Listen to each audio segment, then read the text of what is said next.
Returning to rare earth metals global dominance.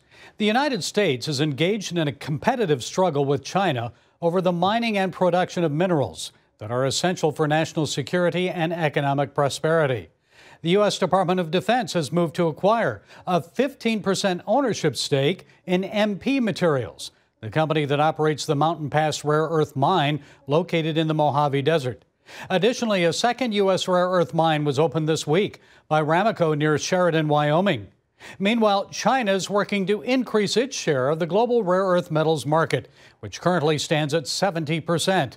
Here to share some insights is David Argyle. He's CEO of Real Alloys, Inc. David, the United States dominated the global rare earth metals market 60 years ago. So how important is it for the U.S. to return to dominance? It's absolutely critical that the United States has an independent of China supply chain, not just for rare earths, but all critical materials. And it wasn't 60 years ago that the United States had dominance. It was only about 30 years ago. And a subsidiary of General Motors was sold to the Chinese, even with the objections of the Department of Defense. Well, China's moving aggressively to expand its 70% dominance in the market. What are they doing? What China is working actively on is a program to use its pricing to eliminate competition, not dissimilar to Standard Oil and the Rockefellers in the way that they used to control the refining and the oil production and the retailing of oil back in last century. David, explain to people, why is rare earth so important to us? I know about magnets, also our defense capabilities, batteries, that kind of thing. Tell us some more. It's all about not the mining, but the midstream processing, how you separate out the rare earths from your feedstock of mine concentrate. And that requires chemical processing and heat. Well, President Trump has talked about deals with Canada and Greenland over their rare earths. He has a deal with Ukraine to mine theirs. He recently negotiated a peace deal for the Democratic Republic of the Congo, a country that is rich in rare earths. So what is his strategy there? What's his thinking? Well, it's diversifying of supply. So building redundancy into a resilient, independent of China supply chain. And this is where the closest neighbor, Canada, has a very strong position. Because of its mining heritage, it has installed infrastructure to become a significant contributor to the rare earth supply chain for strategic industries in the United States. And that's where what our company focuses in on. We have a downstream, and downstream means we make rare earth metals in Ohio, just outside of Cleveland. And we'll be feeding and expanding that facility from the midstream separation plant in Saskatchewan. And that facility is being scaled to meet a significant portion of the U.S. protected market demand.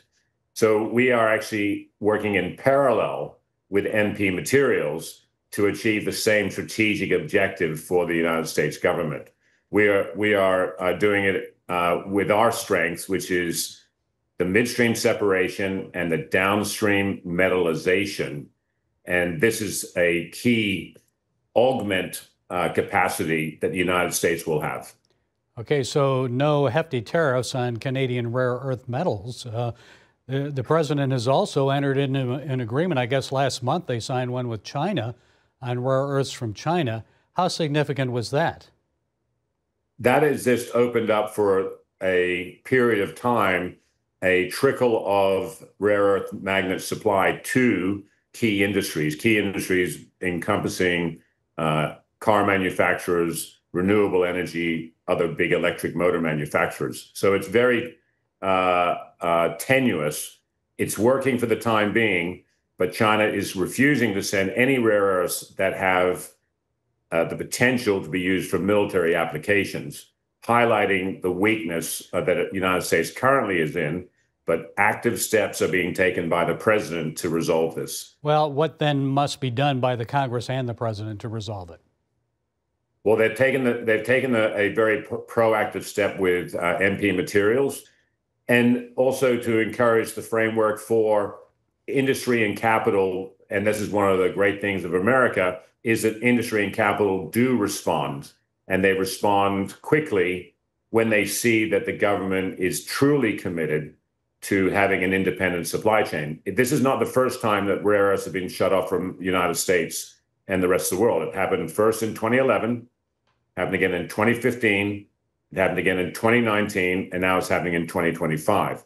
China leverages its control position or significant position in this industry for little domestic cost, i.e. they aren't laying off hundreds of thousands of workers to shut the export of rare earths off, but they cause massive implications for trillions of dollars in downstream manufacturing, such as the car industry, wind turbines, defense, but all the way down to the magnets that are in a refrigerator or a portable beat speaker. So they have a tremendous influence with little on the table, and they can influence policy significantly. Okay, national security independence. David Argyle, CEO of Real Alloys, Inc. Thanks for joining us. We appreciate it, David. It's a pleasure being on.